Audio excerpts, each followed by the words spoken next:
자, 수강생 여러분 반갑습니다. 2022학년도 2학기 컴퓨터 프로그래밍 2의 10월 5일 5주 2차 시 강의를 시작하도록 하겠습니다. 저는 이 강의를 맡고 있는 유용재고요.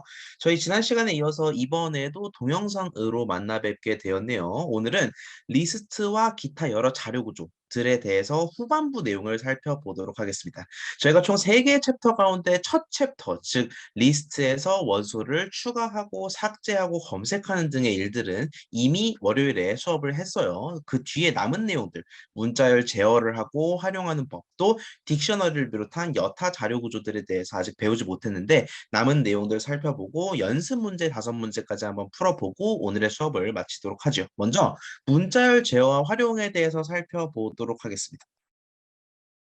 자, 왜 뜬금없이 리스트를 배우다가 문자열 제어를 배우느냐라고 생각하실 수가 있는데 이 슬라이드를 볼게요. 문자열도 순서, 리스트도 순서. 사실 우리가 배웠던 이 두 가지 개념인 문자열과 리스트는 모두 순서를 가진다라는 공통점이 있습니다. 예시를 볼까요? 유니버시티 네임이라는 변수를 만들어서 제가 코리아라고 문자열을 삽입했다라고 합시다. 따옴표는 생략했습니다, 여러분. 예, 코리아라는 문자열이 있다라고 가정했을 때 이 코리아는 중간중간 글자들의 순서가 바뀌면 아예 다른 낱말이 돼버립니다. 뭐 케이리아오 이럴 수는 없잖아요. 그래서 코리아는 문자열인데 이 문자들의 순서가 중요합니다. 근데 가만 생각해 보면 이 리스트라는 것도 얼추 비슷합니다. 각 원소들이 존재해서 그 원소들은 고유의 순서가 있고 그 순서가 뒤집히면 안 되는 거죠. 그래서 리스트랑 문자열을 동등하게 까진 아니더라도 비슷하게 놓고 볼 수 있지 않느냐라고 물어볼 수 있다라는 겁니다. 다시 말해서 리스트에서 인덱스를 이용해서 원소를 띡띡 가져왔던 것처럼 이 문자열에서도 인덱스를 이용해서 문자를 쏙쏙 뽑아올 수 있지 않겠냐. 결정적으로 KOREA라는 문자열이 있을 때 얘가 그냥 K와 O와 R과 E와 A 5개의 문자 원소가 담긴 리스트처럼 볼 수 있지 않겠느냐라고 물어볼 수 있다라는 겁니다. 정답은 사실상 그렇다라는 거고요. 그래서 지금부터는 문자열을 어떻게 리스트처럼 간편하게 다룰 수 있는지 살펴보도록 하죠. 자, 유니버시티 네임이 코리아라고 했을 때 제가 이 첫 번째 자인 K만 추출한다라고 해 보도록 하겠습니다. 그러면 우리가 얘가 그냥 5개의 원소가 담긴 리스트라고 생각하자면 어떤 문제로 바뀌어요? 그냥 5개 원소 중에서 첫 원소 뽑아오는 문제로 귀결된단 말이지. 우리 그거 어떻게 해요? 리스트명 대괄호 0번째 원소 가져오기로 표현을 하죠. 이 친구도 똑같습니다. 문자열도 리스트처럼 같진 않지만 리스트처럼 바라볼 수 있기 때문에 K만 가져오고 싶다. 그러면 0번째 글자를 가져와라 라고 명령할 수가 있겠다라는 거예요. 어떻게 지금 밑줄 쳐드린 요것처럼 말이죠. 리스트명 0이라고 하면 첫 번째 원소가 가져와지는 것처럼 유니버시티 네임 0이라고 하면은 첫 번째 문자열인 K가 가져와진다라는 겁니다. 이렇게 단순할 수가. 자, 이런 상황을 한번 더 생각해 보도록 하겠습니다. 코리아가 있을 때 ORE, 오리인가요? 예, 이렇게 오리를 출력하겠다라고 하겠습니다. 오리를 추출하겠다라는 상황이죠. 자, 이 경우는 연속된 친구들이기 때문에 조금 접근을 달리할 필요가 있습니다. 방금처럼 그냥 하나만 쏙 가져오는 게 아니라 연속적인 문자들을 가져오는 상황이다라는 거죠. 자, 이 경우에 우리는 문자열 슬라이싱이라는 걸 활용할 수 있겠습니다. 무슨 뜻이냐? 우리가 어디부터 어디까지 가져와라라고 콜을 이용해서 명령할 수가 있다라는 거예요. 제가 지금 인덱스를 여기 써드리겠습니다. K는 0번째 인덱스고요. O는 1, R은 2, E는 3, A는 4번째 인덱스가 되겠습니다.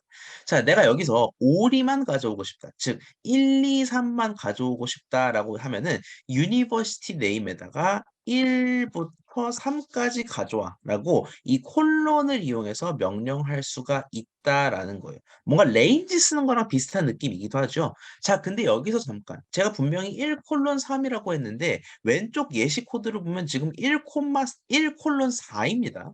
뭐야? 3이 맞아? 4가 맞아? 결론부터 말씀드리자면 왼쪽에 4가 맞습니다.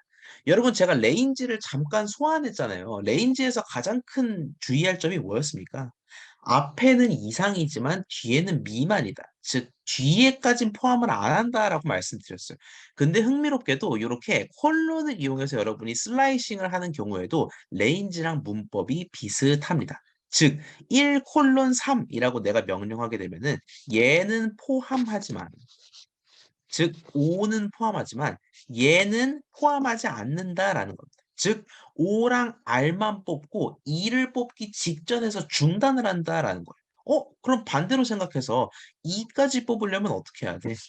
4를 써야 A 직전에서 멈추겠다라는 거죠. 그래서 왼쪽 코드가 나온 겁니다. 코리아에서 1부터 4 직전까지 뽑아라 라고 하면은 ORE 1, 2, 3이 뽑힌다라고 생각할 수가 있겠습니다.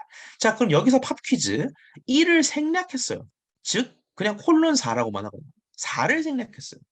1 콜론이라고만 하거나 이때는 어떤 결과가 예상될까요? 저희 조금 이따가 돌려보기로 할게요. 자, 이번에는 문자열의 끝이 궁금한 상황을 한번 상정해 보도록 하겠습니다. 예를 들어, 여러분 지금 제가 서울시 내 자치구들의 지도를 여기 표시해 드렸습니다. 서울시에는 총 25개의 자치구가 있어요. 이렇게 보이는 것과 같이. 자, 제가 region 이꼴 중구, 진관동, 서울시, 서대문구, 강남구.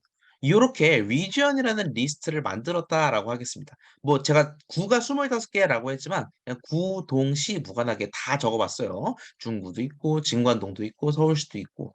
자, 제가 두 가지 물음에 한번 답해 보도록 하겠습니다. 첫 번째, 강으로 시작하는 행정구역은 region에서, 왼쪽 지도는 참고용입니다, 여러분. region에서, 이 region이라는 리스트에서 강으로 시작하는 행정구역은 모두 몇 개인지 어떻게 셀 수 있을까요? 난 지금까지 배운 걸로 잘 할 수 있어. 어떻게 할 수 있냐면 이렇게 할 수 있지. 자, region이 있을 때 글자 강으로 시작하는 행정구역은 모두 몇 개냐라고 물어봤을 때 나는 이렇게 할 수 있어요. for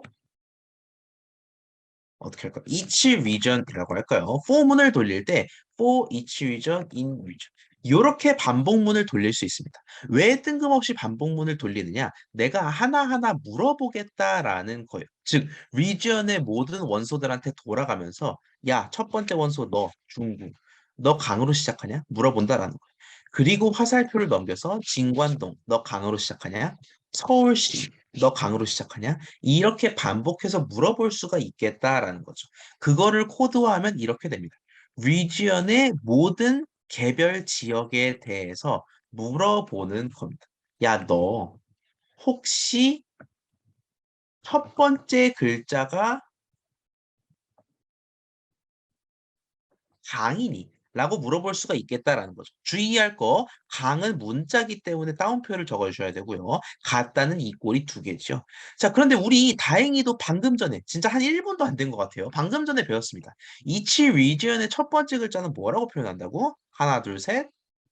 이렇게 표현한다라고 얘기를 했죠. 그래서 만약에 강이면은 뭐 이거 사실 코드로 적지도 않겠습니다. 그냥 단순히 예시를 보는 거니까. 이런 식으로 코드를 작성하면 끝이에요. 글자 강으로 시작하는 행정구역 모두 몇 개? 누적한 카운트만큼이 되겠죠. 이렇게 단순할 수가. 자, 그럼 두 번째 문제도 금방 해결하겠네. 글자 구로 끝나는 행정구역. 이거 무슨 뜻이에요? 그냥 구가 몇 개인지를 묻는 거죠. 구가 몇 개인지를 묻는데, 그럼 이렇게 할 수 있겠네. 강남구, 강북구, 중랑구. 구로 끝나는 친구들은 모두 어떤 특징을 가지고 있습니까?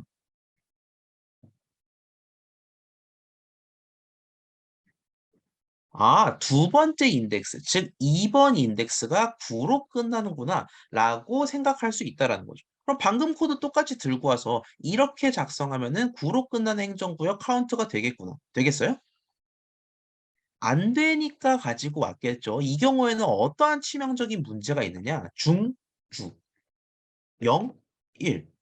2번 인덱스 어디 갔어요? 없잖아요. 만약에 구가 세 글자면은 이런 식으로 접근할 수 있습니다. 근데 구는 두 글자일 수도 있고 하다못해 서대문구 이러면 심지어 2번 인덱스가 있는데 구가 아니죠. 이런 식으로 끝나는 글자의 경우 글자 수가 몇 개인지 내가 보장할 수가 없기 때문에 이렇게 접근해서는 문제를 풀 수가 없겠다라는 거예요. 야, 큰일 났다. 그럼 영영 이 문제를 못 푸나? 사실 그러지 않습니다. 왜? 다음 슬라이드를 보죠. 자, 파이썬은 흥미로운 인덱싱을 제공합니다. 그게 뭐냐면 거꾸리 인덱싱, 즉 반대 방향 인덱싱이라는 거예요. 내가 유니버시티 네임 사례로 돌아가서 코리아 중에서 A만 뽑으려고 해. 그러면 여러분 일단 어떤 인덱스를 뽑으면 되겠습니까? 0, 1, 2, 3, 4, 4번 인덱스를 뽑으면 돼요. 근데 그거보다 훨씬 간편한 거꾸리 인덱싱이라는 게 있는데 이건 쉽게 얘기해서 뭐냐? 2, 3, 4 순으로 인덱싱을 했어요. 야, 근데 왜 굳이 왼쪽부터 해야 돼? 이것도 사실 편견 아닐까? 그래서 음의 부호를 붙이면 거꾸로 역방향으로 인덱싱을 할 수가 있다라는 거예요. 즉 K가 0이지만 그와 동시에 마이너스 5도 되는 거고요. 5는 1이지만 그와 동시에 마이너스 4도 되는 거예요. 이건 어느 때 편하겠습니까? 오른쪽 끝이랑 가까울수록 훨씬 편하겠죠. 그래서 끝 글자 A를 불러오기 위해서는 4번 인덱스로 불러와도 됩니다. 전혀 상관이 없지만 마1 인덱스, 왼쪽처럼 우리가 인덱싱을 할 수 있겠다라는 거예요. 야, 이거 아니까 방금 문제에 대한 실마리가 보이는데? 왜? 구로 끝나는 행정구역이 모두 몇 개냐라고 얘기했을 때, 아, 중구든 서대문구든 종로구든 중랑구든 글자 수는 상관없어. 결국 구는 무슨 특징을 가져요? 가장 끝 글자여야 한다는 특징을 가지죠. 가장 끝 글자의 인덱스 뭐라고 했어? 두자든 세자든 열자든 스무자든 마 1이라며. 이렇게 하면은 순식간에 코드가 또 끝난다라는 겁니다. 이런 식으로 리버스 인덱싱이 굉장히 유용하게 활용되는 경우가 많습니다. 이 점을 꼭 명심을 해 주셨으면 좋겠어요. 거꾸리 인덱싱은 마이너스 1부터 맨 오른쪽부터 인덱싱 한다. 자, 그리고 제가 계속해서 말씀드린 내용이 뭡니까? 리스트랑 문자열을 비스무리하게 보면 참 편하다라고 말씀드렸죠. 지금 배우는 모든 것들, 즉 인덱싱, 콜론을 이용한 슬라이싱 인덱싱, 그리고 끝글자 인덱싱까지 이 모든 것들이 리스트에서도 동등하게 적용이 됩니다. 그건 제가 지금부터 여러분과 실습으로 함께 살펴보도록 할게요. 여러분 지금쯤 콜앱을 켜시면 좋을 것 같아요. 콜앱을 지금 켜주시기 바랍니다. 여기까지 살펴봤던 내용들을 한번 돌려보도록 하죠. 저도 콜앱을 켭시다. 자, 우리 리스트와 문자열을 비스무리하게 보면 참 편하지 않을까라는 논리 하에서 몇 개의 슬라이드를 봤습니다. 유니버시티 네임을 코리아라고 제가 지정해 보도록 할게요. 좀 확대를 해드리겠습니다. 자, 그 상황에서 내가 문자열을 리스트처럼 본다면, 아, 이런 거 가능한가? 0번째 원소를 뽑으면은 K가 딱 튀어나오나? 그럼요. K가 튀어나오는 걸 확인할 수가 있겠고요. 야, 그럼 내가 ORE를 불러오려고 해. KOREA 0, 1, 2, 3, 4. 그래서 1부터 3까지 불러와야 하는 상황인데 물결로 안 쓴다고 했고 콜론으로 쓴다라고 했고요. 3을 하는 경우에는 레인지와 비슷한 논리로 3 직전에서 발을 빼게 됩니다. 그러지 않기 위해서는 4까지 해야 이렇게 ORE가 나온다라는 것을 우리가 확인할 수 있겠고요. 자, 제가 팝 퀴즈 드렸죠. 1을 생략해. 응? 이게 뭐야? 뭔가 문법이 좀 어그러진 것 같은데. 자, 이걸 실행하면 홀이가 나옵니다. 뭐지? 하고 이번에는 4를 빼볼게요. 그럼 오리아가 나옵니다. 아, 이제 느낌이 오십니까? 콜론에서 한쪽을 빼게 되면은 쉽게 얘기해서 끝까지 간다가 됩니다. 즉, 1부터 시작해서 뭐? 끝이 없어? 그러면 끝까지 간다. 1부터 시작해서 OREA를 다 부른다라는 게 되겠고요. 아, 뭐야? 이렇게 하면은 처음부터 끝까지 간다가 되겠습니다. 굉장히 유용한 문법입니다. 꼭 기억을 해두시는 게 좋겠고요. 자, 이렇게 끝자리 인덱싱도 가능하다라고 말씀을 드렸습니다. 마이너스 1을 호출하는 경우에는 아하, A가 되겠다라는 거고 마이너스 2를 호출하는 경우에는 아하, 2가 되겠다라는 겁니다. 그리고 너무너무 중요한 거. 지금 배우는 것들은 싹 다 일반 리스트에도 적용이 가능하다. 일반 리스트 하나만 만들어 볼까요? 뭐 애플, 바나나, 체리, 두리안, A, B, C, D 이렇게 만들어 보도록 하겠습니다. 자, 이 상황에서 내가 두리안을 가져오려고 합니다. 그럼 두리안은 너무 끝에 있으니까 그냥 이렇게 소환하는 게 더 편하지 않을까? 하고 소환해보면 진짜네. 이외진. 이렇게 두리안이 나오는 걸 확인할 수가 있겠고요. 자, 콜론을 이용한 인덱싱도 될까? 1부터 3까지라고 하면은 바나나, 체리, 두리안 직전이니까 바나나와 체리가 나오는 게 맞겠네요. 진짜? 진짜네. 심지어 이런 식으로 리스트에서 콜론으로 슬라이싱을 하는 경우에는 얘가 둘씩 뽑히잖아. 그러면 네 개 중에서 둘을 뽑았다라는 거는 어쨌든 리스트의 부분 집합을 뽑았다라는 얘기죠. 리스트는 영원한 리스트. 그래서 바나나랑 체리를 뽑은 경우에는 이 친구들도 리스트 형태로 추출이 된다. 눈에 보이죠? 리스트 형태로 추출이 되는 것을 우리가 확인할 수 있겠습니다. 자, 약간 심화된 내용을 좀 살펴보도록 할게요. 어떤 거를 살펴볼까? 인서트를 살펴보도록 하겠습니다. 자, 프루트에서 우리가 인서트를 새로 하려고 해요. 애플, 바나나, 체리, 두리안이 있는 상황에서 인서트를 하려고 하는데 우리가 삽입, 특히 인서트의 경우 두 가지를 인자로 받는다라고 말씀을 드렸죠. 첫 번째 어디로 갈지, 예를 들어 이. 또 무엇을 집어넣을지, 예를 들어 이로 시작하는 과일은 생각이 안 나네요. 그냥 그레이프를 합시다. 예. 그레이프를 2번 위치에 넣는다라고 얘기했을 때 제가 어느 위치라고 말씀드렸죠? 여러분의 이해를 돕기 위해서 두 가지로 이해할 수 있다라고 말씀드렸습니다. 첫째, 2번 원소, 원래 2번 원소였던 체리의 왼편에 간다라고 말씀드렸어요. 그래서 프루트를 출력을 안 했군요. 원래 2번이었던 체리의 왼쪽으로 가니까 체리의 왼쪽에 그레이프가 간다 라고도 설명드렸고 또 하나의 방법으로 처음 위치는 중요하지 않고 맨 마지막 최종적으로 2번에 들어가도록 인서트가 된다 라고도 소개를 드렸습니다. 이렇게 두 가지 방향으로 소개를 드렸는데 자 그러면은 만약에 내가 한 단계 더 나아가서 야 어렵다. 마이너스 2번 위치에 넣는다라고 하면은 일단 넣어질까요? 스포일러를 하자면 넣어지긴 넣어집니다. 문제없이 잘 넣어져. 왜? 마이너스 2도 인덱스잖아. 엄연한 인덱스예요. 정식 인덱스이기 때문에 넣어지긴 넣어지는데 어디 넣어질까요? 자, 이 경우에 우리가 답이 좀 헷갈릴 수 있습니다. 왜냐하면 두 가지 논법 모두에서 생각을 하자면 마이너스 2가 뭐예요? 체리죠. 만약에 얘 왼쪽으로 간다라고 생각을 한다면 체리의 왼쪽이니까 똑같이 애플, 바나나, 그레이프, 체리, 두리안 이렇게 돼야 됩니다. 근데 제가 얘기했던 두 번째 논리, 최종 리스트에 마이너스 2에 위치한다 라고 생각하면 그레이브는 여기 들어가면 안 돼요. 왜? 그레이브는 마이너스 3번 위치니까. 그래서 만약에 두 번째 논리에 입각한다면 사실 체리랑 두리안 사이에 그레이브이 들어가야 되거든요. 그럼 뭐가 옳을까? 한번 실행을 해볼까요?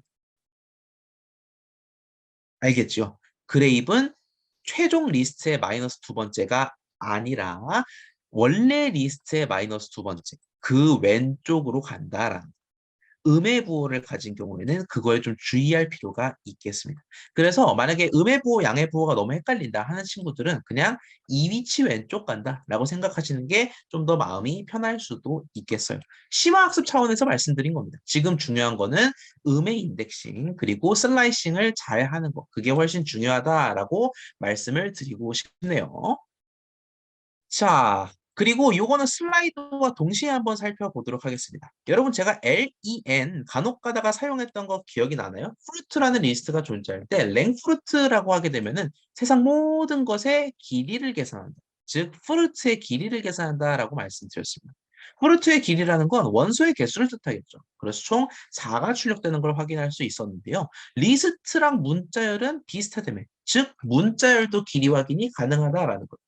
여러분 왜 굉장히 긴 이름의 곡을 자주 발매하는 그런 아티스트 분들이 있지 않습니까? 뭐 투모로우 바이 투게더 그런 분들이 좀 그렇던데. 자, 여기서는 어떻게부터 거지까지 이렇게 거대한 송네임을 적도록 하겠습니다. 이런 거 보면 여러분 보통 몇 글자인지 궁금하지 않습니까?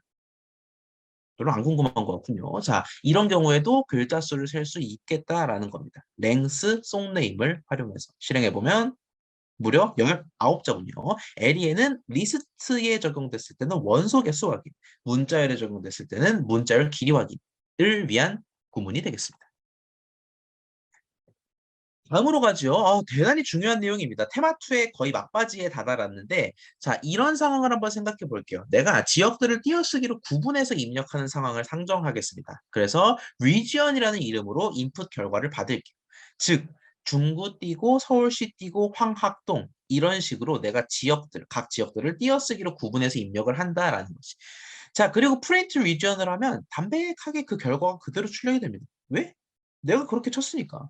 중구 띄고 서울시 띄고 황학동을 쳤으니까 이런 식으로 그대로 반환이 된다라는 건데, 여러분 사실 이렇게 띄어쓰기로 구분해서 입력할 때는 내가 뭘 의도하고 입력한 거예요? 좀 파이썬이 똑똑해서 이렇게 칼같이 구분하게 의도하고 한 거 아니에요? 그래서 중구 별도, 서울시 별도, 화학동 별도 이렇게 딱 끊어서 저장되도록 우리가 의도했는데 사실 파이썬은 그걸 할 줄 모르죠. 파이썬은 입력받는 거랑 프린트해주는 거밖에 지금 아직은 모르니까. 그래서 있는 그대로 구분 없이 출력된다라는 겁니다. 그래서 내가 띄어쓰기나 콤마 같은 걸로 이 특정한 기준으로 둬가지고 이 기준에 입각해서 각각의 낱말들을 필질하는, 즉 분리하는 과정을 수행할 필요가 있다고요. 그때 쓸 수 있는 구문이 뭐다? 나누다를 영어로 하면 스플릿이 되겠습니다. 이 문자열을 개별 원소로 쪼개기 위해서 우리는 스플릿이라는 방법론을 활용할 수가 있겠습니다. 이 스플릿은 문자열을 개별 원소로 분리하는 데 있어서 굉장히 유용한 방법이 되겠습니다. 자, 오른쪽 예시 코드를 보면서 얘기를 할까요? 이번에는 지역들을 띄어쓰기가 아니라 쉼표로 구분해서 입력하는 상황을 상정해 봅시다. 즉, 중구 쉼표, 서울시 쉼표, 황학동 쉼표, 띄어쓰기 없이 이렇게 입력하는 상황을 상정했을 때 스플릿은 어떤 식으로 쓰냐? 너무 황당할 정도로 간단합니다. 여러분 그거 기억납니까? 제가 점이 파이썬에서 끝장나게 중요하다. 리스트 점 어펜드는 무슨 의미였어? 리스트라는 대상에 어펜드라는 액션을 취한다라고 얘기했죠. 이번에도 그 문법이 똑같이 나옵니다. 어디에? 제가 지금 밑줄 친 곳에 말이죠. 자, 지역들을 쉼표로 구분해서 입력해서 그 결과를 리지언에다 몽땅 저장했습니다. 즉, 제가 지금 동그라미 친, 하단부에 동그라미 친 얘 전체가 리지언이었던 것입니다. 1번 라인에서 리지언으로 받는다라는 거죠. 자, 그러면 이 리지언이었던 거를 어떤 식으로 갈갈이 쪼갤 수 있느냐? 중구와 서울시와 황학동으로 쪼갤 수 있느냐? 리지언이라는 대상에 스플릿이라는 액션을 적용함으로써 우리가 쪼갤 수 있다라는 겁니다. 자, 그런데 액션을 하기 위해서는 조건이 필요합니다. 내가 띄어쓰기를 구분으로 입력했는지 쉼표로 구분해서 입력했는지 파이썬은 알 길이 없잖아요. 그렇기 때문에 야, 내가 쉼표를 이용해서 입력했거든. 그러니까 네가 알아서 칼질 좀 해줘라라고 명령할 수 있다라는 거예요. 즉, region이라는 대상에 점 스플릿이라는 액션을 취하는데 칼질 기준은 콤마가 된다. 따옴표에 주의하세요. 콤마도 특수 문자, 즉 문자기 때문에 따옴표를 반드시 넣으셔야 돼요. 이렇게 하게 되면은 제가 지금 꺽쇠 괄호로 친 이 전체가 어떤 결과물을 반환하냐면 중요합니다. 이 전체가 어떤 결과물을 반환하면은 리스트를 반환합니다. 아니 문자열이었는데 왜 뜬금없이 리스트가 튀어나와요? 여러분 칼질을 해요. 하나의 거대한 도막을 칼질하면 두 개, 세 개 도막으로 나뉘겠죠. 그 뜻은 뭐예요? 두 개, 세 개 도막을 저장할 공간이 필요하다라는 겁니다. 근데 우리 여러 개의 원소를 한 번에 넣는 거 어디에 하는 게 최고라 그랬어? 리스트에 하는 게 좋다라고 했잖아. 그래서 중구 하나, 서울시 하나, 황학동 하나 이렇게 세 개의 원소를 저장하기 위해서 리스트를 반환을 한다.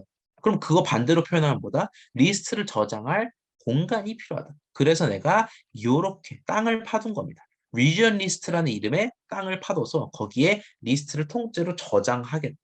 그리고 5번 라인에 있는 대로 print region list라면 어떻게 된다? 중구와 서울시와 황학동을 개별 원소로 가지는 멋쟁이 리스트가 탄생을 하겠다라는 겁니다. 그러면 굳이 쉼표로 구분한 이유가 있습니까? 있어요. 이렇게 쉼표 별 퍼센트 특수 문자로 구분하는 경우에는 괄호에 그 문자를 써주시면 됩니다.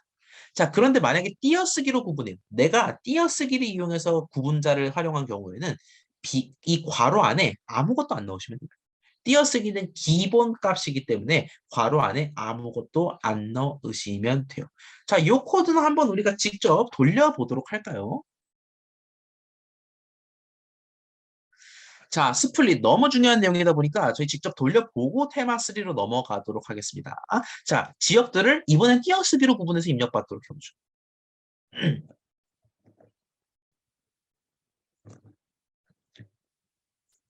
그리고 print region을 그냥 통짜로 출력하면 어떻게 되냐.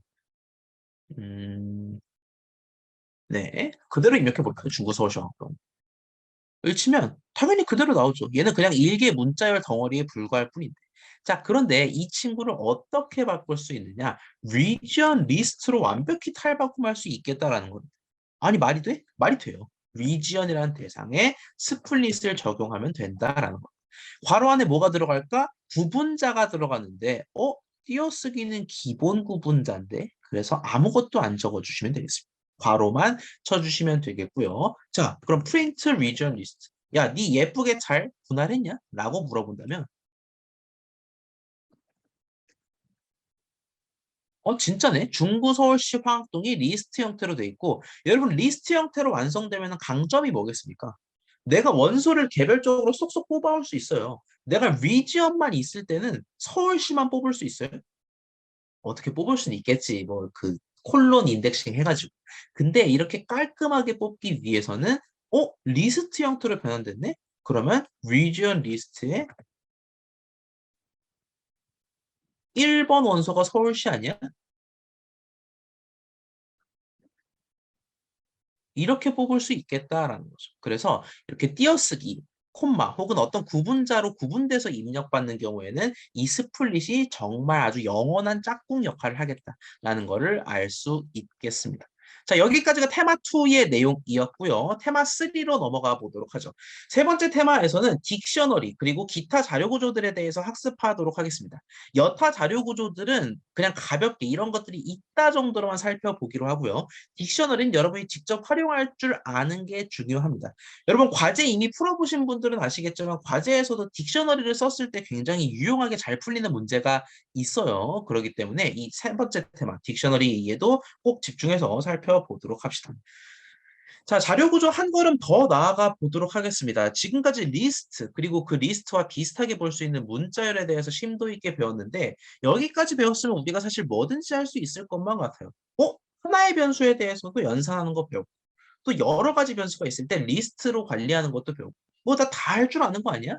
라고 생각이 들 수 있지만, 자, 이런 상황을 한번 떠올려 볼게요.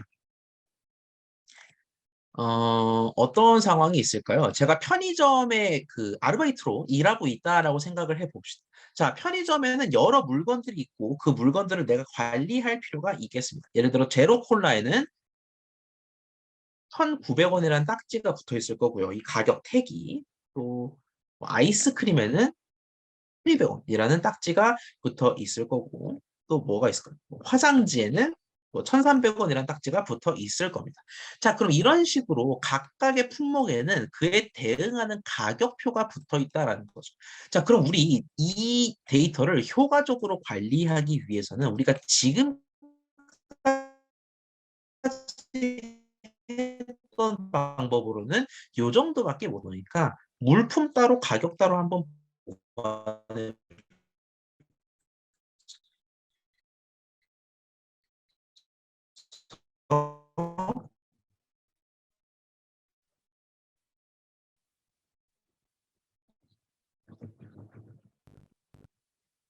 그리고 프라이스 리스트 법이라는 거죠. 자, 근데 이 경우에는 무슨 문제가 있습니까? 예를 들어 내가 아이스크림이 팔려가지고 매대에서 내리려고.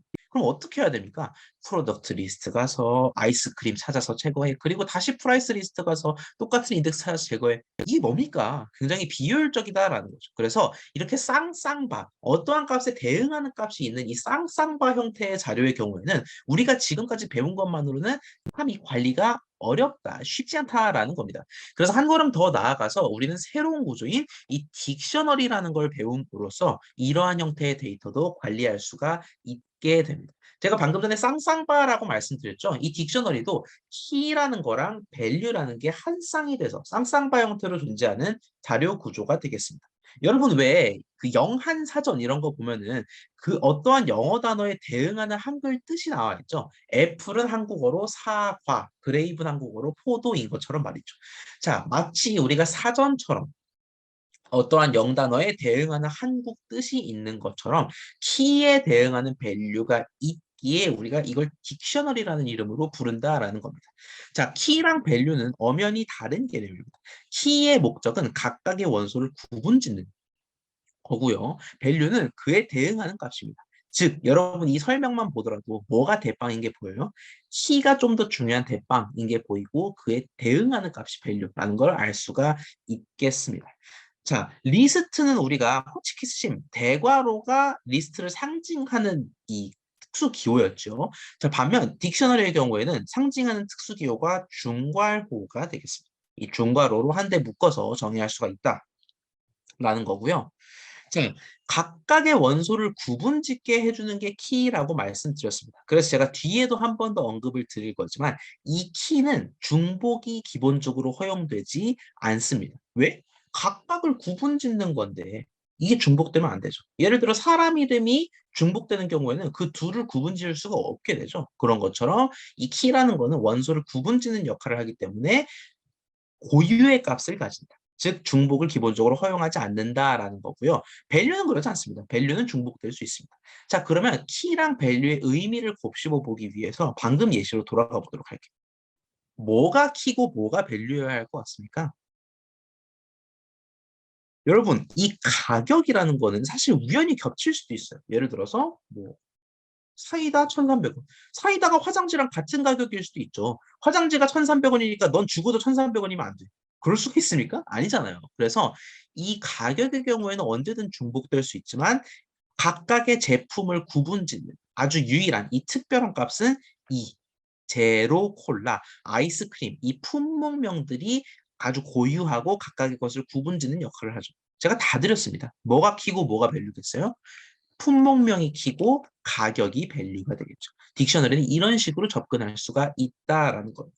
자, 그럼 알겠어. 키는 고유의 값, 밸류는 중복될 수도 있는 대응값. 그러면 딕셔너리를 어떻게 만드는 건데? 그거부터 살펴보겠습니다. 새로운 딕셔너리를 만들고 원소를 추가하는 것까지 한번 구현해 보도록 할게요. 라인 1을 보시죠. 맨 첫 번째 줄. 자, 스코어 이꼴인 거 보니까 이거 리스트랑 만드는 방법은 비슷하네 라는 걸 알 수 있습니다. 땅을 파둬서 거기에 딕셔너리를 심겠다라는 거죠. 자, 근데 앞서 말씀드린 대로 리스트를 상징하는 게 대괄호라면 딕셔너리를 상징하는 건 중괄호가 되겠습니다. 그래서 이 주름진 중괄호를 좌우로 하나씩 딱딱 집어넣도록 하고요. 자, 그 안에 스코어라는 사전에 들어갈 값들을 내가 쏴주면 됩니다. 집어 넣어주면 되는데 어떠한 값을 쏴주느냐? 이렇게 쏴줄 수가 있어요.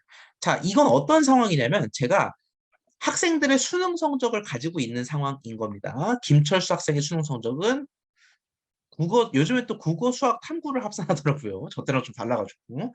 김철수 학생은 294점, 이영희 학생은 295점, 박민수 학생은 294점. 이런 식으로 내가 학생별 수능 성적을 관리하는 입장이라고 생각해 봅시다.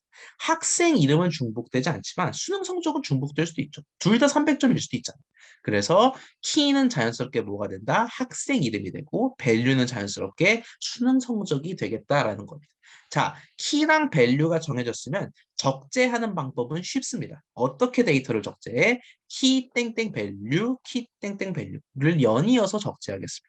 그 키에 대응하는 밸류가 뭐고, 그 키에 대응하는 밸류가 뭐를 뭘로 이어줘? 콤마로 계속 이어줌으로써 우리가 딕셔너리를 새로 정의할 수가 있겠다라는 겁니다.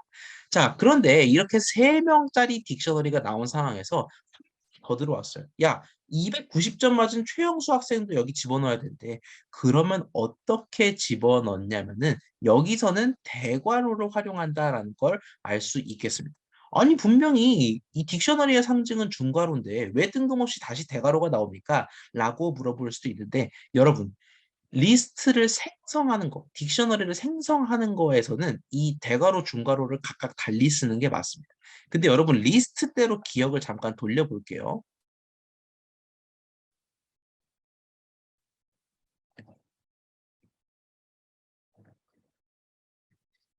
자, 이 상황에서 내가 두 번째 원소를 건드려. 예를 들어, fruit 1번을 가져오거나, 뭐, fruit 1번을 대문자로 바꿔. 자, 이런 상황에서 우리 항상 뭐 썼습니까? 어떠한 원소를 호출하기 위해서 또는 호명하기 위해서 인덱싱을 위해서 대괄호를 썼다라는 거죠. 그래서 마치 인덱싱에서 썼던 것처럼 우리가 키 값을 이용해서 뭔가를 불러오거나 새로운 원소를 추가하려고 하는 경우에는 인덱싱의 관점에서 대괄호를 쓴다라는 겁니다. 이 중괄호는 어디까지나 딕셔너리를 만들 때 생성의 관점에서 쓰는 거고요. 생성을 하는 상황이 아니라 불러오거나 원소를 추가하거나 하는 상황. 그 상황에서는 여전히 호치키스 심, 이 대괄호를 쓴다라고 생각하시면 되겠습니다. 자, 원론으로 돌아가죠. 최영수 학생을 추가하기 위해서는 너무 단순합니다. 우리가 방금 전에 봤던 리스트. 인덱스랑 값을 각각 얘기했던 것처럼 얘도 키랑 밸류를 각각 집어넣어주면 됩니다. 야, 스코어 너 나와. 너 최영수라는 키 없지? 그 키에 290이 할당될 수 있게 해줘라는 겁니다. 자, 조금 안 와닿는 분들이 있을 수 있는데 딕셔너리의 키가 리스트의 인덱스에 대응한다. 라고 생각하시면 좀 마음이 편합니다. 이해하기가. 우리가 스코어에서 최영수라는 키, 를 부르기 위해서 대괄호를 일단 쓴 거예요. 대괄호를 쓴 이유는 키 값을 호명하기 위해서 대괄호를 쓴 겁니다. 마치 인덱싱처럼. 자, 그럼 최영수라는 키를 찾는데 지금 딕셔너리에 최영수가 있어요? 없잖아. 없어요. 없기 때문에 최영수라는 키가 없다라는 건 새로 만들라는 거 아닐까? 그래서 이 최영수라는 키를 새로 만들어서 290이라는 값을 할당하겠다라는 겁니다. 그리고 나서 프린트 스코어를 하게 되면은 4명의 수능 성적이 쌍쌍바로 나온 걸 확인할 수 있겠습니다. 딕셔너리 전체를 생성하기 위해서는 중괄호를 이용해서 또 대괄호는 키값을 불러오거나 새로 키값을 집어넣을 때 활용한다라고 생각하시면 되겠습니다.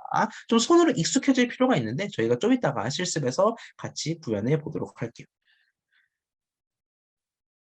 자, 딕셔너리에서도 역시 검색 기능을 참 유용하게 활용할 수가 있습니다. 리스트에서 그랬던 것처럼 너 거기 있니? 라고 물어보는 상황이 많다라는 거죠. 예를 들어 스코어가 이렇게 3명의 점수를 가지고 있을 때 내가 물어볼 수가 있다라는 겁니다. 0이 거기 있니? 2영이 수능 성적 거기 있니? 라고 물어볼 수가 있겠다라는 거죠. 그러기 위해서는 어떻게 한다? if 2영이 in score와 같이 구현한다. 즉 리스트랑 똑같다라는 겁니다. in 왼쪽에 찾을 놈, 인 오른쪽에 찾을 대상을 순서대로 입력하면은 true 혹은 false를 반환하겠다라는 겁니다. 자, 그리고 굉장히 중요한 내용이 또 여기서 나옵니다. 김철수, 이영희, 박민수가 있을 때 사실 우리 보통 뭐 하고 싶어요? 딕셔너리 만드는 이유가 뭐예요? 이렇게 학생들의 성적을 딱 데이터베이스 형태로 정리한 다음에 얘 수능 성적 몇 점이었지? 하고 물어보면 바로 쏙 뽑는 그런 게 우리가 가장 유용하게 사용하는 기능이잖아. 민수 수능 성적 몇 점이야? 라고 물어봤을 때 삐리빕 294입니다. 이걸 원하는 거잖아. 그래서 결국 핵심은 키에 대응하는 밸류를 찾는 거에 있다라는 겁니다. 박민수라는 키에 대응하는 수능 성적 밸류가 몇 점일지 궁금하다라는 거죠. 근데 제가 방금 전에 뭐라고 말씀드렸냐면은 이 원소를 새로 넣는 걸 말씀드리면서 대괄호는 마치 리스트에서 인덱싱을 하듯이 키를 호명할 때 쓴다라고 말씀을 드렸어요. 뭐야? 그러면 이형이의 수능 성적을 알기 위해서 이형이라는 키를 호명해야 되는데 그럼 그냥 대괄호로 스코어 이형이 하면 되는 거 아니에요? 맞아요. 이렇게 간단할 수가. 스코어 대괄호 이형을 하게 되면은 이형이라는 키 값을 찾아서 그 찾은 키 값에 대응하는 쌍쌍 밸류를 반환하게 됩니다. 그래서 결국 요약하면은 이런 식으로 되는 거예요. 딕셔너리가 이미 스코어처럼 만들어져 있어요. 그러면 내가 스코어 대괄호를 쓰는 경우는 둘 중 하나다라는 겁니다. 첫 번째, 새로운 키와 그에 대응하는 밸류를 할당할 때. 예를 들어 스코어 뭐 최민수 이꼴 300 이렇게 할 때 쓸 수도 있겠다라는 거고요. 두 번째, 이미 존재하는 키에 대응하는 밸류를 찾을 때 예를 들어 스코어 이영이라고 호출하면은 295가 반환이 되겠다라는 겁니다. 결국 뭐예요? 키를 호명할 때는 인덱스처럼 대괄호를 쓴다. 이렇게 생각하시면 별도로 외울 필요가 없겠지요. 자, 팝 퀴즈가 있습니다. 딕셔너리에서 특정한 밸류에 대응하는 키를 찾으려면 어떻게 해야 될까요? 즉, 우리가 특정한 키, 2형이라는 키에 대응하는 수능 성적은 기똥차게 잘 찾았어요. 근데 예를 들어 내가 키는 몰라. 근데 295점을 받은 사람이 궁금해라는 거죠. 이건 어떤 상황? 밸류로 키를 찾는 상황인데 우리 이거 할 수 있을까요? 결론부터 말씀드리자면 우리가 지금까지 배운 선에서는 하기가 어렵습니다.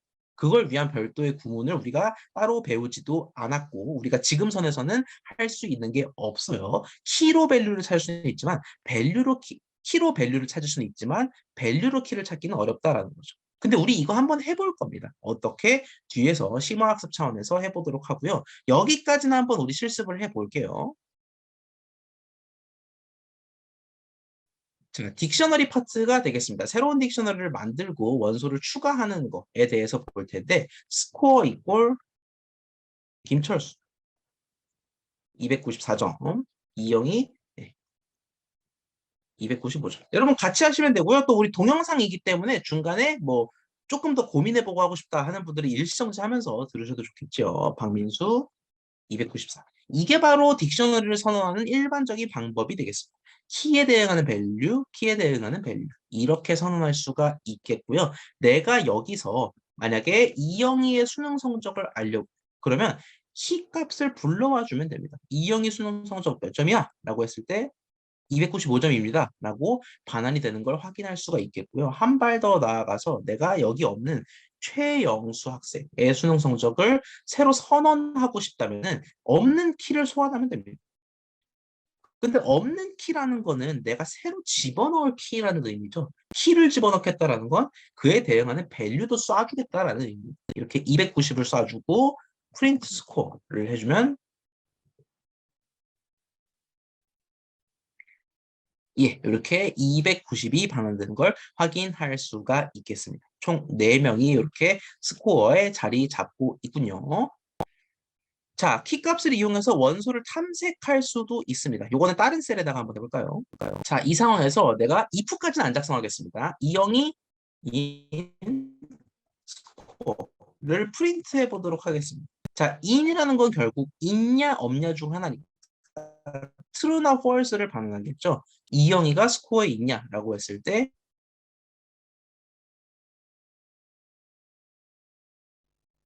느렸군요. true가 반응되는 걸 확인할 수가 있고 2영, 2 이렇게 했을 때는 당연히 false가 반응되는 걸 우리가 확인할 수 있겠습니다. 자, 한 걸음만 더 나아가 보도록 할까요? 내가 예를 들어서 스코어가 3명이 다 정의된 상황에서 이렇게 3명 스코어가 정의된 상황에서 이영이 이거 잘못 적은 거야. 얘 291점이야. 바꾸기 위해서는 우리가 리스트에서 원소를 바꿀 때랑 똑같이 접근하면 됩니다. 점점 리스트랑 비슷해요. 스코어 이영이를 일단 불러와. 불러온 다음에 야, 너 덮어 씌워줘. 291점으로 덮어 씌워줘라. 이렇게 기존에 존재하는 밸류 값을 바꿀 수도 있다. 진짜로 잘 바꿔지나? 그럼요. 잘 바꿔지고 말고 이렇게 우리가 딕셔너리의 원소들을 기본적으로 제어할 수 있겠다라는 겁니다.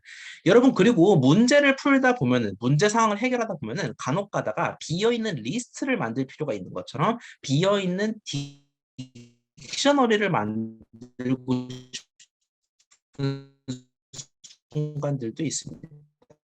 그런 경우에는 우리가 어떻게 한다? 비어있는 리스트를 만들기 위해서는 이렇게 할 수 있었습니다. 이렇게 하면은 실제로 비어있는 리스트가 생성이 됐어요. 어떻게? 이렇게 비어있는 리스트가 생성이 됐고 참고로 이렇게 해도 비어있는 리스트가 잘 생성이 되었습니다. 리스트는 리스트인데 텅 비어있다라는 의미죠. 자, 내가 이 논법에 입각해서 중괄호잖아. 그래서 스코어를 중괄호를 이용해서 이렇게 생성을 합니다. 자, 그럼 이렇게 비어 있는 게 만들어지기는 해요. 그리고 스코어의 실제 자료를 보자면 예, 딕셔너리로 잘 생성이 된 걸 확인할 수가 있습니다. 근데 개인적으로 권장드리고 싶은 방법은 아닙니다. 왜냐하면은 리스트는 대괄호를 이용해서 선언하기 때문에 겹칠 일이 없어요. 겹칠 일이 없는데 이 중괄호의 경우에는 애석하게도 딕셔너리를 의미하기도 하지만 그와 동시에 셋을 의미하기도 한다라는 겁니다. 즉, 이 중괄호가 상징하는 자료 구조는 딕셔너리와 셋 둘 다라는 겁니다. 그래서 이렇게 만들면 얘가 셋인지 딕셔너리인지가 좀 여러분 입장에서 모호할 수가 있어요. 그래서 비록 잘 만들어지긴 만들어집니다만 새로운 딕셔너리, 비어있는 딕셔너리 생성하기 위해서는 이렇게 딕트를 쓰는 거를 권유를 드리겠습니다. 이렇게 딕트를 이용해서 선언하더라도 문제없이 비어있는 딕셔너리가 만들어지는 걸 확인할 수 있으니까요. 참고로 말씀을 드렸습니다. 자, 다음으로 가볼까요? 딕셔너리. 이미 삽입된 원소를 삭제하는 것도 당연히 가능하겠습니다. 자, 우리가 remove와 del 두 개를 리스트에서 배웠는데 딕셔너리의 원소를 삭제하기 위해서는 del을 활용할 수 있겠습니다. 리스트에서의 del과 유사하게 활용을 할 수 있겠는데요. 리스트에서 del은 어떻게 했지? 리스트명 인덱스를 이용해서 원소를 날렸죠. 정말 비슷합니다. 딕셔너리에서도 del 딕셔너리명 키값을 이용해서 원소를 한꺼번에 날릴 수가 있겠습니다. 딕셔너리는 키와 밸류가 한 쌍인 자료 구조다라고 했기 때문에 키값을 이용해서 원소를 날리잖아. 그러면 밸류도 함께 대응해서 날아가겠습니다. 즉, 여러분이 이 코드에서 보이시는 것처럼 따로 돌려보진 않겠습니다. 코드에서 보이시는 것처럼 이 두 쌍만 남는다라고 생각하시면 되겠습니다. 자, 키값이 문자인 경우에는 이렇게 따옴표를 꼭 적어주셔야 한다. 그 점을 조심하셔야 되겠군요. 자, 이거 굉장히 유용하게 사용되는 구문입니다. 집중해서 보실 필요가 있겠어요. 자, 스코어, 김철수, 이영희, 박민수 세 명의 수능 성적이 이렇게 나타나 있다라고 했을 때 우리가 키값만 살펴보고 싶은 순간들이 있어요. 즉, 사람만 쫙 펼쳐놓고 김철수, 이영희, 박민수 나와 이렇게 하고 싶은 순간이 있다라는 거죠. 우리 아직 그 키값들을 줄 세우는 거를 안 배웠습니다. 자, 어떻게 줄 세울 수 있느냐? 우리 키즈라는 구문을 이용해서 키스라는 구문을 이용해서 줄 세울 수가 있다라는 겁니다. 딕셔너리 명점 키스 괄호를 이용하면 이미 정의한 딕셔너리의 키값들을 한 번에 불러올 수가 있겠다라는 거예요.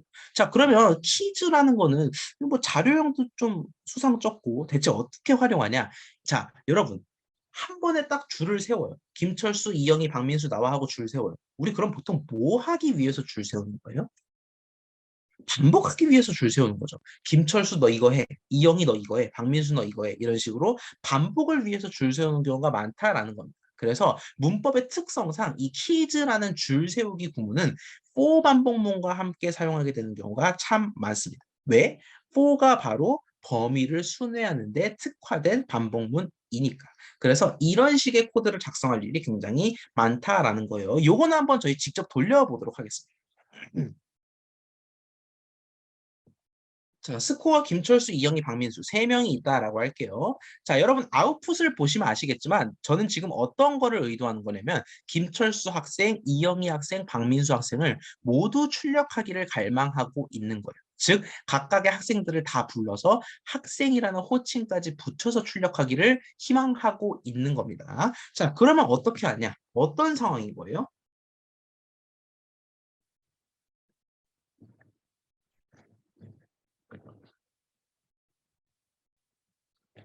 딱 이 상황 아닙니까? 한 명씩 호명한다. 누구를 호명해? 키값들을 호명한다. 그러면 쓸 수 있는 가장 좋은 구문이 바로 스코어 키즈라는 거죠. 근데 하나씩 호명한다라는 거는 줄 세워서 호명한다라는 거니까 포문을 이용해서 이렇게 작성할 수가 있겠다라는 거죠. 즉, 스코어 키즈를 이용해서 한 명씩 화살표를 찍겠다라는 거예요. 즉, 포문의 첫 번째에는 김철수가 화살표로 찍히는 거고, 두 번째로 포문이 돌 때는 이영희가 화살표로 찍히는 거고, 세 번째로 포문이 돌 때는 박민수가 화살표로 찍히겠다라는 겁니다. 자, 어떻게 해주면 돼? 프린트 찍은 너, 바로 그 학생. 함께 학생이라는 호칭을 붙여주면 되겠죠. 이걸 실행하면 어떻게 되겠습니까? 맨 처음 실행했을 때 김철수 학생, 그리고 넘어가서 이영희로 스튜던트가 바뀌겠고요. 이영희 학생, 박민수 학생이 순차적으로 이렇게 출력이 되는 걸 확인할 수 있겠습니다. 그럼 키즈만 있냐? 아니죠. 밸류즈도 있어요. 밸류즈는 어떻게 할 수 있을까? for score in 스코어는 지금 딕셔너리이기 때문에 똑같은 낱말을 쓰면 안 될 것 같군요. each score라고 하겠습니다.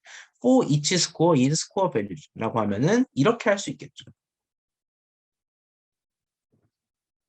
코드를 실행해 봤을 때 294점, 295점, 294점이라는 걸 확인할 수 있겠습니다.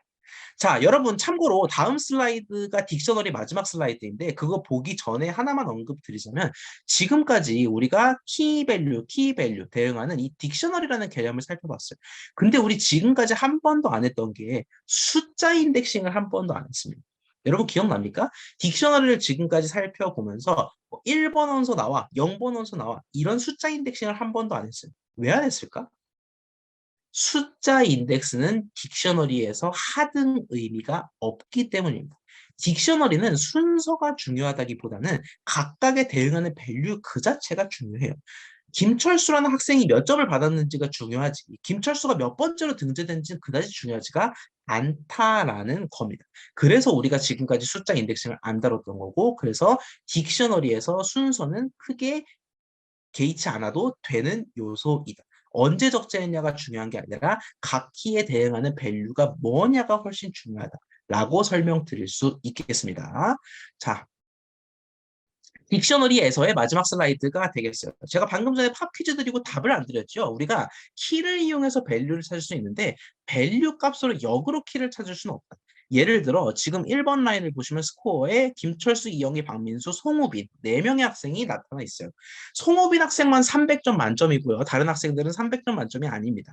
제가 예를 들어서 수능 만점을 받은 학생이 궁금해. 즉, 밸류가 300인 학생이 궁금해서 수능 만점을 받은 학생의 그 이름을 모두 출력하고 싶다라는 거죠. 즉, 밸류가 300인 모든 키를 찾고 싶다라는 겁니다.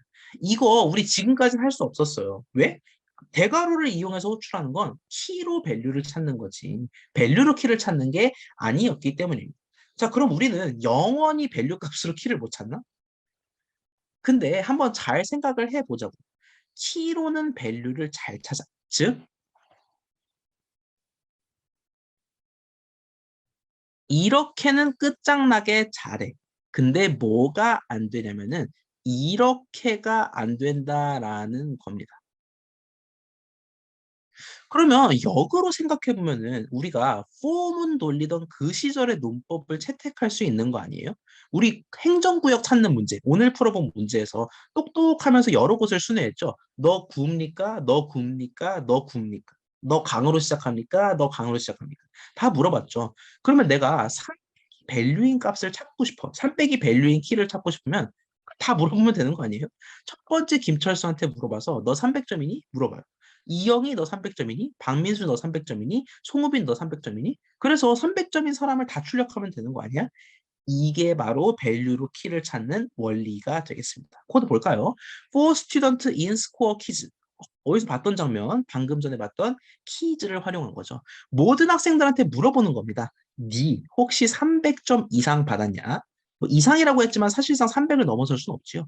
물어보는 겁니다. 모든 키값, 스튜던트 값한테 물어봐서 너의 밸류가, 즉 스튜던트라는 키에 대응하는 너의 수능 성적이 300 이상이냐라고 물어봐서 진짜 300 이상이에요. 그러면 너 수능 만점자구나라고 출력을 하겠다라는 겁니다. 그러면 이렇게 송호빈 학생만 수능 만점자라는 게 반환이 되겠습니다. 요거 한번 돌려볼게요.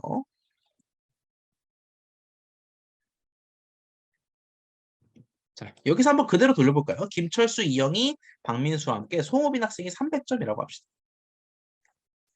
자, 이 상황에서 우리가 어떤 거를 할 거냐면은 포문을 돌릴 겁니다. 모든 스튜던트에 대해서. 스튜던트는 키에 있잖아. 그러면 요 안을 쏙쏙 돌면 되겠다. 스튜던트라는 지칭 대명사와 함께 말이죠. 만약에 이 스튜던트, 키값에 대응하는 수능 성적이 300점 이상이라면 아니 세상의 맙소사 이렇게 출력할 수가 있겠다라는 300점 이상이라면 너 수능 만점자입니다. 라고 출력할 수 있겠다라는 겁니다. 결과를 보자면 네, 이렇게 송우빈 학생만 나오는 걸 알 수가 있고 이영희 학생도 만점이라고 칩시다. 그럼 어떻게 된다? 당연히 2명이 수능 만점자로 출력되는 걸 확인할 수 있겠습니다. 밸류로 키를 찾는 건 이런 식으로 여러분이 직접 구현할 수 있습니다. 이미 존재하는 구문을 활용할 필요 없이 여러분이 직접 밸류, 각 키를 모두 순회하면서 이 밸류니, 이 밸류니, 저 밸류니 하고 물어볼 수 있겠다라는 거죠.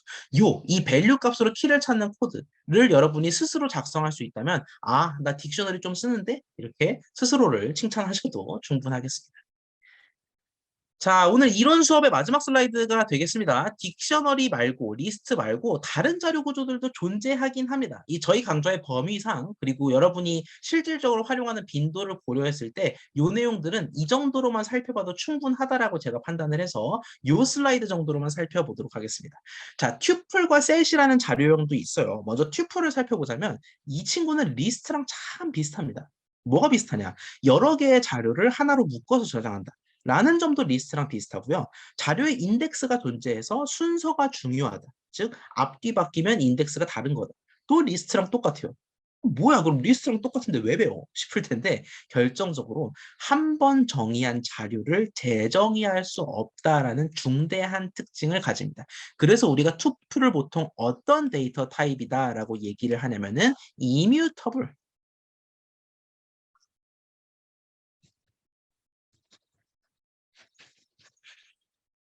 이라고 얘기를 합니다. 한 번 자료를 정의했을 때, 첫 번째, 두 번째, 세 번째 원소 띡 줬을 때, 내가 갑자기 마음이 바뀌어서 두 번째 원소를 수정하고 싶어.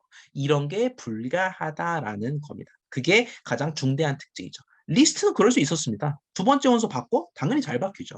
튜플은 그럴 수가 없다라는 거고요. 자, 셋은 리스트랑은 조금 다릅니다. 여러 개의 자료를 저장한다라는 점은 리스트와 비슷한 점을 공유하지만 순서 없이가 너무 커요. 여러분 셋은 영어로 셋이죠. 셋은 한글로 집합이죠. 이게 우리가 수학 시간에 배웠던 집합과 거의 비슷하다라고 보시면 됩니다. 여러분 수학 시간에 배웠던 집합에서 집합 사과 포도랑 집합 포도 사과 다릅니까? 같지요. 그래서 순서는 큰 의미가 없다. 순서 없이 저장이 된다라는 거고요. 또 중요한 중복이 될 수가 없다. 셋에는 오로지 유니크한 원소들만이 저장이 된다고 이해하실 수가 있겠습니다. 결론적으로 수학에서의 집합과 그 개념이 참 비슷하다. 순서 무시하고 데이터 중복 안 돼. 이게 바로 셋의 특징이 되겠습니다. 여러분은 리스트랑 딕셔너리를 사용할 일이 굉장히 많을 겁니다. 참고로 말씀드리자면 이 튜플을 의미하는 기호는 소괄호가 되겠습니다. 그래서 여러분이 앞으로 간혹 가다가 레인지 소괄호 말고 진짜 그냥 소괄호를 보는 경우가 종종 있을 텐데 그 경우에는 튜플인가? 라고 생각하셔도 되겠습니다. 그리고 셋은 중괄호, 방금 말씀드렸죠. 얘가 딕셔너리랑 기호를 공유한다고요. 이렇게 이해하실 수가 있겠습니다. 자, 이론 내용은 여기까지입니다. 우리가 리스트와 원소 관리에 대해서 살펴보았고, 문자열 제어, 그리고 딕셔너리 이해까지 살펴보았는데요. 자, 뒤에 보시면은 연습 문제가 총 5문제가 준비되어 있습니다. 1, 2, 3, 4, 5. 거의 모두 리스트를 효과적으로 활용하는, 또 문자열 제어를 활용하는 문제들이 되겠는데, 이 문제들은 일단 풀 수 있는 시간을 좀 드릴게요. 저희가 수업은 여기서 마치도록 하고요. 1, 2, 3, 4, 5는 뭐 오늘 중이어도 괜찮고, 뭐 주말 중에 풀어도 괜찮고, 언제든 푸셔도 괜찮습니다. 꼭 풀긴 푸셔야 돼요. 굉장히 중요하고 또 난도 있는 문제들이기 때문에 1, 2, 3, 4, 5를 한번 각자 풀어보시고 제가 솔루션을 이미 올려드렸습니다. 솔루션을 이미 올려드렸기 때문에 그 솔루션을 참고하셔도 되겠고요. 제가 이 솔루션과는 별도로 오늘 중으로 이 1, 2, 3, 4, 5에 대한 동영상 강의를 따로 올려드리도록 하겠습니다. 오늘 수업은 여기까지고 각자 엑서사이즈를 풀어보지만 이 여러분 해설이 궁금하실 수도 있으니까 1, 2, 3, 4, 5 모든 문항에 대한 해설을 오늘 중으로 탑재해 드리도록 하겠습니다. 오늘 밤까지 블랙보드에 탑재해 드릴 테니까 문제 풀다가 잘 안 풀린다 혹은 제 풀이랑 비교하고 싶다 하는 분들은 해설 강의를 들으시는 것도 도움이 될 거예요. 자, 이렇게 5주차 내용이 모두 끝났네요. 저희는 다음 주 월요일도 대체 휴일이니까 동영상으로 만나는 거 알고 계시죠? 다음 주 월요일엔 동영상으로, 다음 주 수요일에는 대면으로 만나 뵙도록 하겠습니다. 여러분 고생하셨습니다.